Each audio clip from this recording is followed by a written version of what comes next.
Welcome to In the Word, a study of the International Bible School lesson. Join Dr. Lee Magnus, Professor Emeritus of Bible, and Dr. Bill Gwaltney, Professor Emeritus of Bible, both from Milligan College, as they bring you their thoughts and knowledge of the study of the Sunday School lesson for the day. Now, here is Dr. Gwaltney.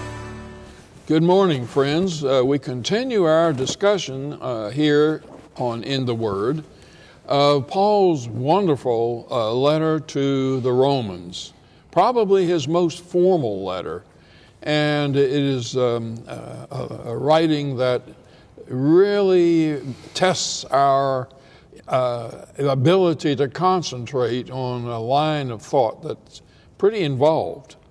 And we work very hardly to try to find the right way to present this. And so we're going to continue what we started last week.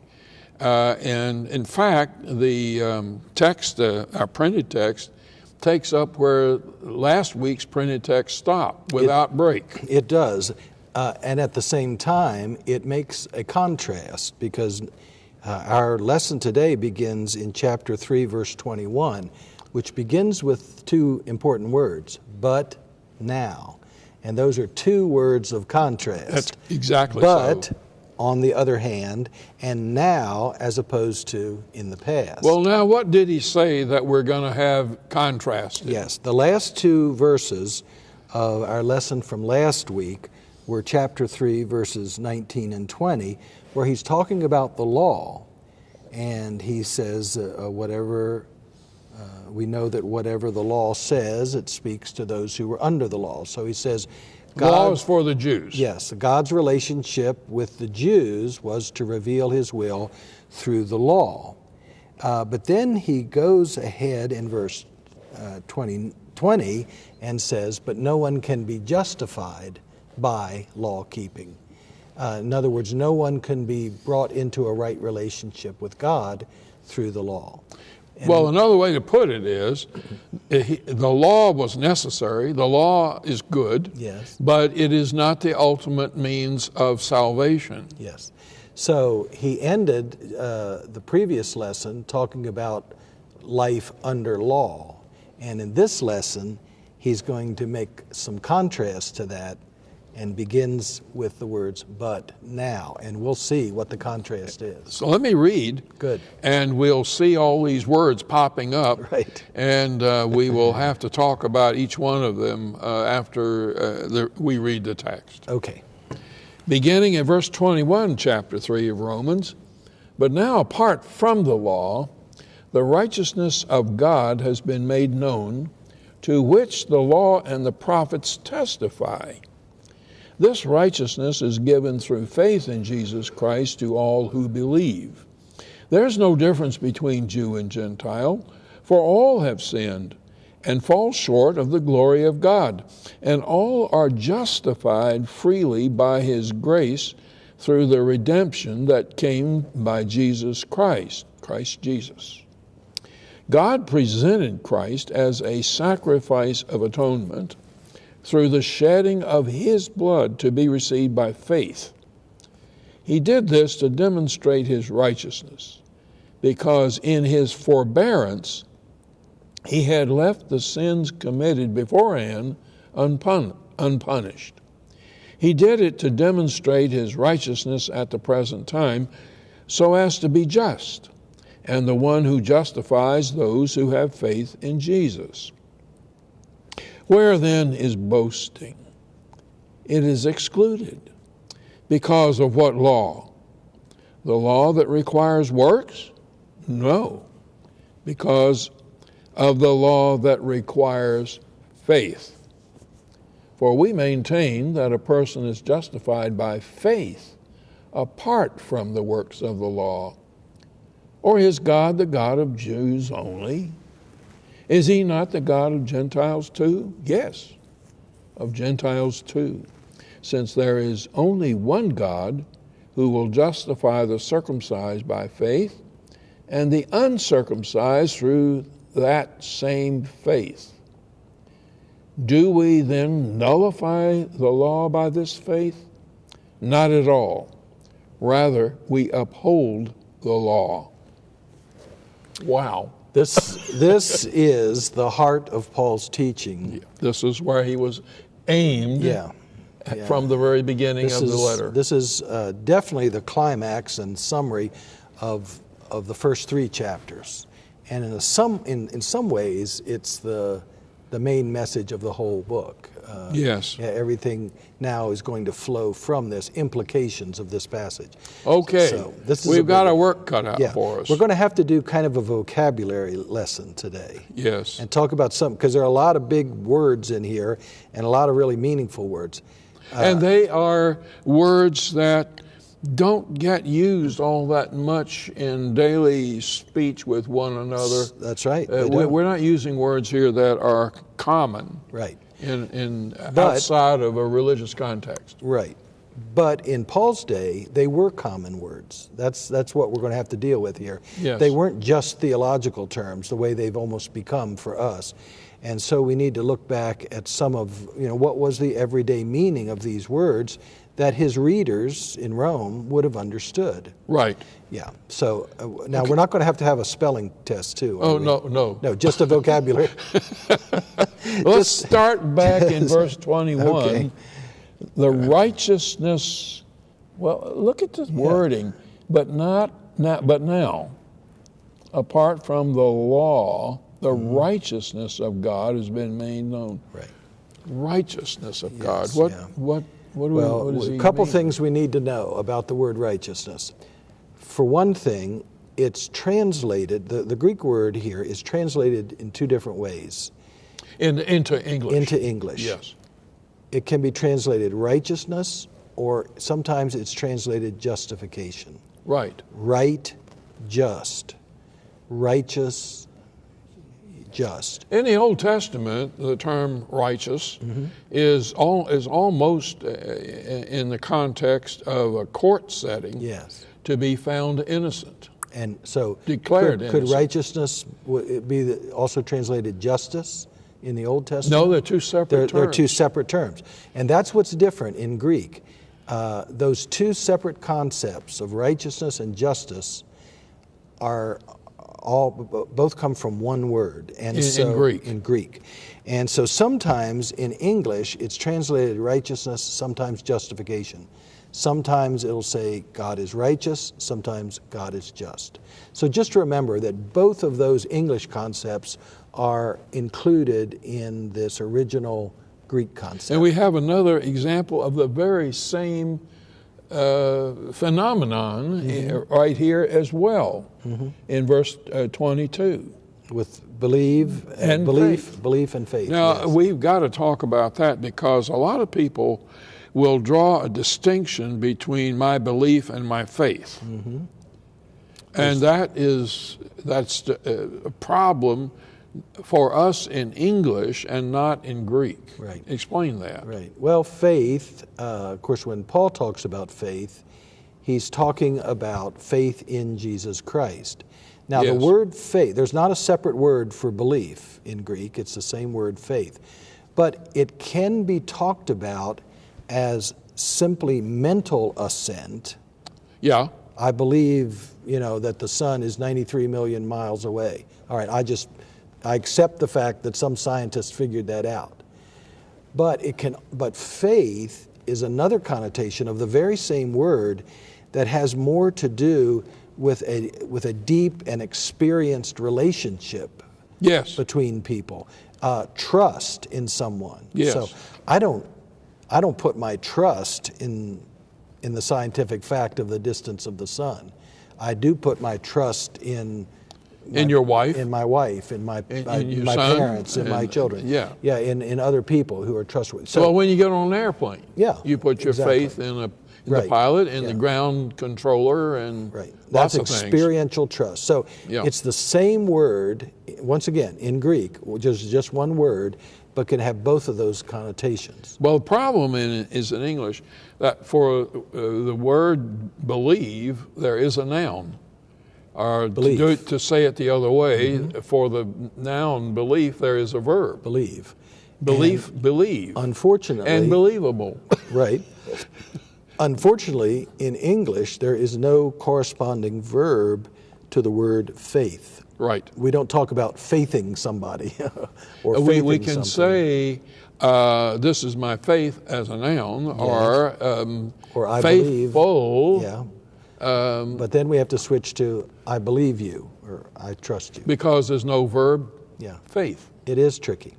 Now back to verse 21 and the phrase that got us started on this conversation, the righteousness of God. First of all, what does righteousness mean? It has to do with being lined up or aligned with the will of God.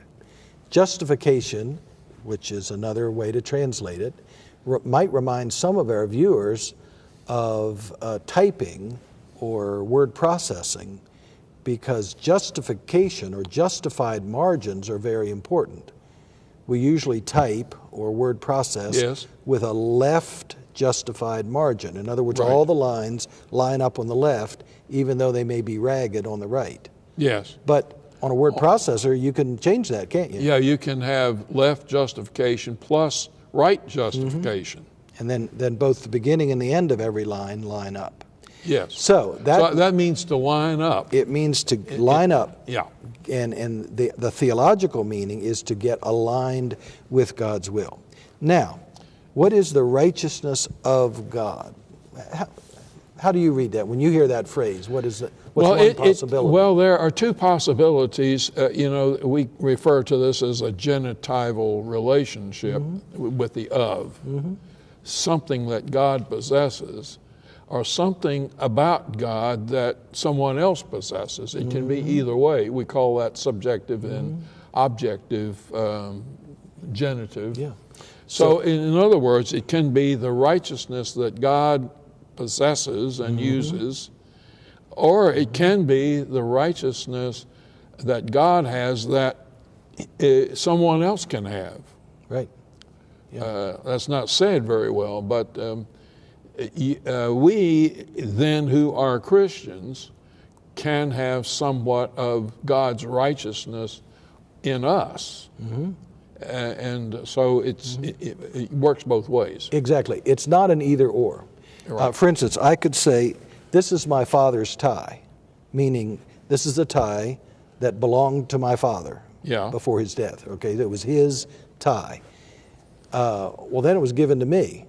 But I could still say, this is my father's tie, but now I mean, now it's my tie. This is the tie that's mine, but it was given to me from my father. Right. Okay. And so the same is true of righteousness. Yes. It is a characteristic of God, the righteousness that belongs to God, but then it's also a character trait that has been given to us by virtue of our likeness of God. And so we don't have to decide which of these meanings, because it, in fact, is capable of being both. And probably he meant it as I think he meant both. it as both. Paul would have definitely seen it as both things being true. Yes. Well, this righteousness of God has been made known. It's not that the righteousness of God was completely unknown, because the law and the prophets gave testimony to it, he says right here. Described it. Yeah. And the righteousness of God never did depend on the law of Moses. Well, even in the holiness code in Leviticus, you shall be holy, for I, Yahweh, your God, am holy. Okay. So there was somewhat of this same expectation of God for his people.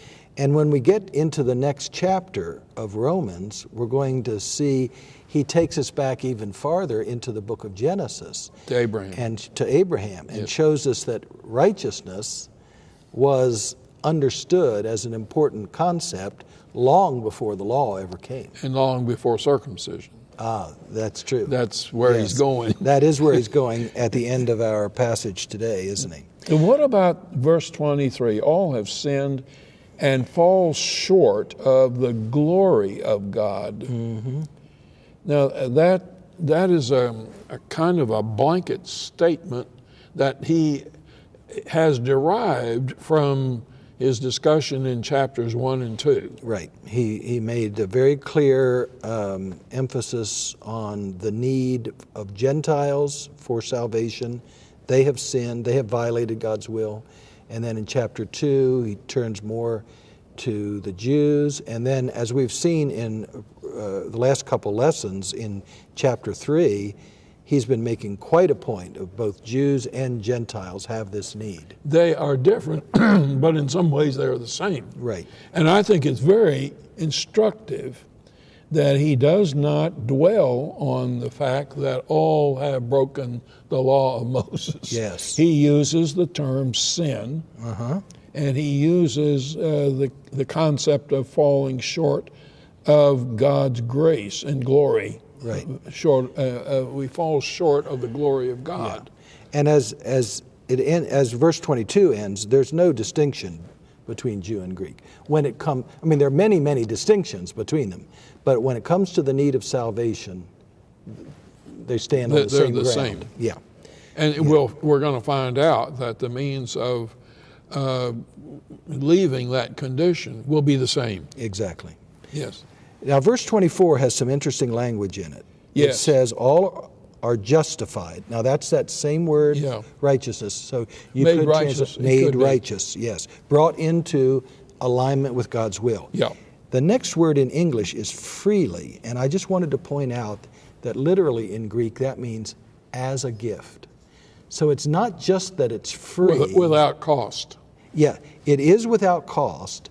To the recipient. It is free to the recipient, but I like to emphasize that it's not just something that comes along free, like a volunteer squash plant that grows up in your garden that you didn't plant, let's say. Okay, that's free squash. Yeah. Right? You didn't have to buy the seeds for that. Right, and you didn't cultivate it. You didn't cultivate it, whatever. It's free. Okay, so that's an important part. But unlike that volunteer squash plant, righteousness is also a gift. It's a gift from God through Jesus Christ. Right. And that's actually literally what the word means there, as a gift. Now we've got grace, and we got the term redemption. Yeah. Now we've got that. There's a part of Paul's terminology. It is. His vocabulary. Grace and faith are probably his two favorite words to use. And they go together. They do. They're on the same side they're on the good side. Yes. Both of them. You were talking last week about verbal dichotomies and theological dichotomies that Paul uses. And they're always together on the one side. One of the places where Paul uses these concepts so clearly is in a later letter in Ephesians chapter 2, verse 8. Our viewers might want to look at that verse because it states it so clearly. Oh, yeah, it's for by grace you have been saved through faith. There it is, very succinct. And this is a gift from God. And this is a gift from it's God. Not that faith is a gift from God, but the grace Salvation. Salvation is a gift. Yeah. And just here he said justification is a gift. Now, what about this word redemption? Because that's an old economic term. It means to buy back something that has been pawned or something like that. Yeah. Something Can you remember redeeming green stamps? Yes. I don't My think... mother was a great believer in green stamps, and I had to go along, to carry it out. Exactly. Okay. So redeeming means you have something, but you're going to buy something else with that. Yes. So to buy back. You could do that at the pawn shop. You could do it with green stamps. So that's what redeem means. So there's actually a price that's being paid here. And I think that's an important part of Paul's theological understanding. Yes. The death of Jesus is a paying of a price. Now that is a very, very big subject that has been argued for generations within the church. Yeah.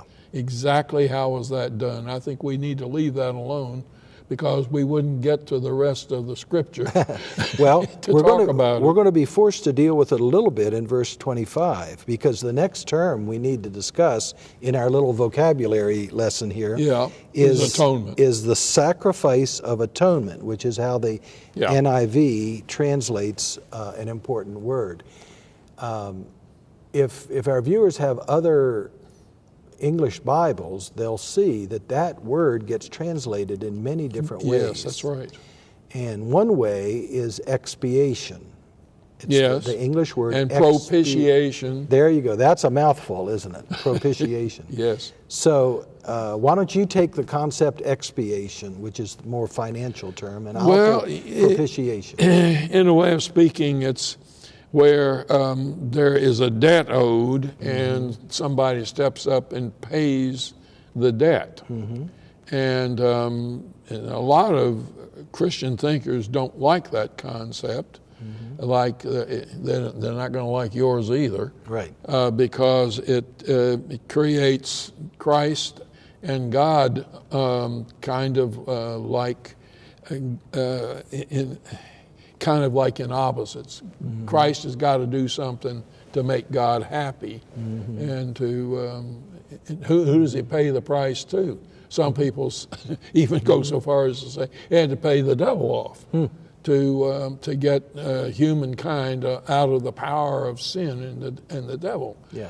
So there are all sorts of theological problems with that term. Now, Although we you have take the oath. Okay, but before we leave expiation, we do have to admit that Paul has just used a term like the term redemption, which does suggest the idea of a buying back. That is a price to be paid. There's no term Yeah.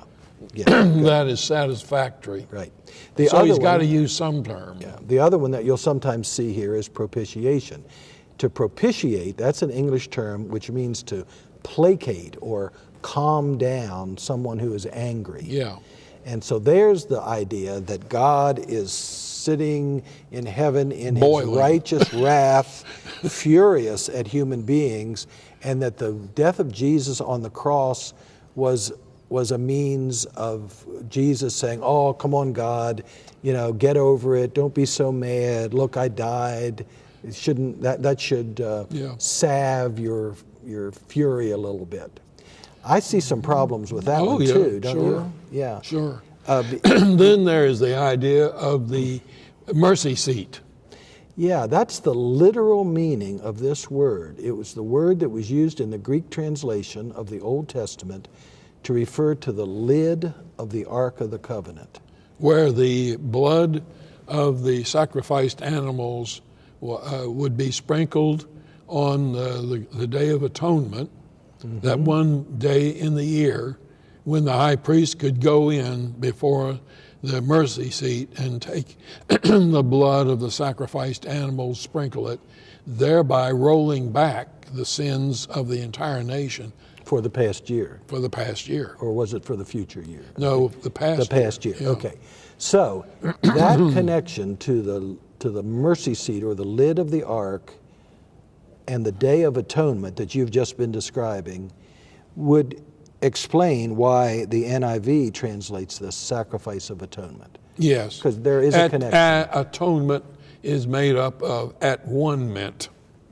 Bring us back into a relationship with God. Exactly. Okay. All right. Well, that's some good insight. Now, verse 25 goes on to say that the shedding of blood on the cross was a demonstration of God's righteousness because in His forbearance He had left the sins committed beforehand unpunished. First of all, that's not a real good translation. It's not, but let's start with forbearance, which is a good translation.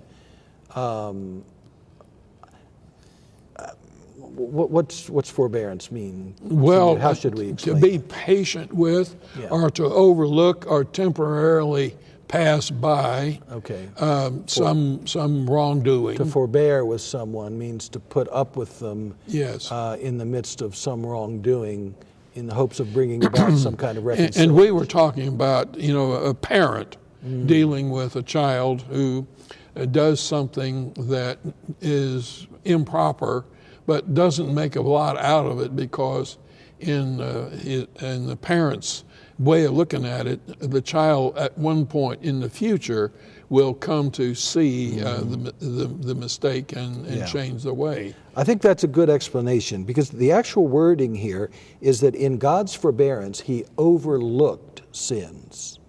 Well, look past. Look past. God doesn't overlook sin. God takes sin very seriously. Yeah.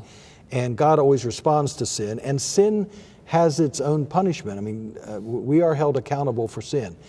But there were sins in the Old Testament time under the law that got punished. Oh, exactly, exactly. It wasn't that they were unpunished. God didn't withhold punishment, but He may have mollified His punishment. He may have softened it a little bit in hopes that He didn't create a complete break with the covenant nation.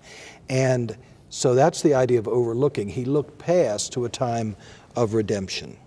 Let's continue our vocabulary lesson here in 27. Is boasting. Boasting. Now, I think of boasting as mainly a negative term, and he appears to be using it negatively here. But next lesson, we're going to see it used twice in a good way. Okay, so boasting can be used negatively, as it is here. We shouldn't boast in our law keeping. Correct. We shouldn't boast in our works. But you're warning us to be prepared for a positive use of that in the next lesson. Yeah. Okay. Now, verse 30 is also an interesting verse. Yes. The NIV says, "Since there is only one God." But you translated it differently. The literal meaning is since God is one.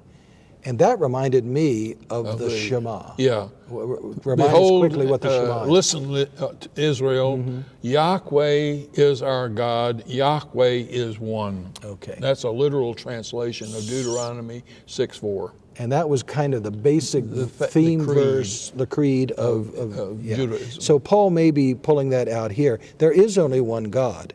And so God justifies the circumcised, that's the Jews, the term circumcised is his way of saying the Jews. Uncircumcised is his way of saying Gentiles. And this is a very important verse, because it says that all people, Jews and Gentiles, are justified on the very same basis, and that is faith.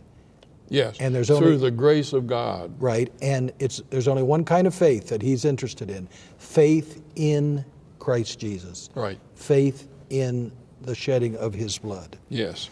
And but then he has to very quickly say, even though law keeping is not the basis of salvation, that doesn't mean that the law had a negative function. So he says, do we nullify the law by this faith? Meaning, do we render it completely ineffective and meaningless? Yeah. And his answer is no way. No or way. As the King James puts it, God forbid. Right. Yeah. Rather, we uphold the law. He is trying to say the law was a good thing. It had a positive It had a purpose. It had a practical purpose. But don't look to it and law keeping as being the ultimate means of salvation. Exactly. Don't look to yourself, look to God and God's grace. Don't look to law keeping, look to faith in Jesus Christ. Yes. Well, we're a little bit tired out here with all of these words and ideas, and we got it all in just barely. Thank you for being with us today, and we will continue Paul's development of these ideas next week. Come back and join us, and God be with you this week. This has been In the Word, a study of the International Bible School lesson with Dr. Lee Magnus, Professor Emeritus of Bible from Milligan College, and Dr. Bill Gwaltney, Professor Emeritus of Bible of Milligan College. Join us again next week for another lesson from the International Bible School lesson text. This has been a production of the First Christian Church Television Ministries.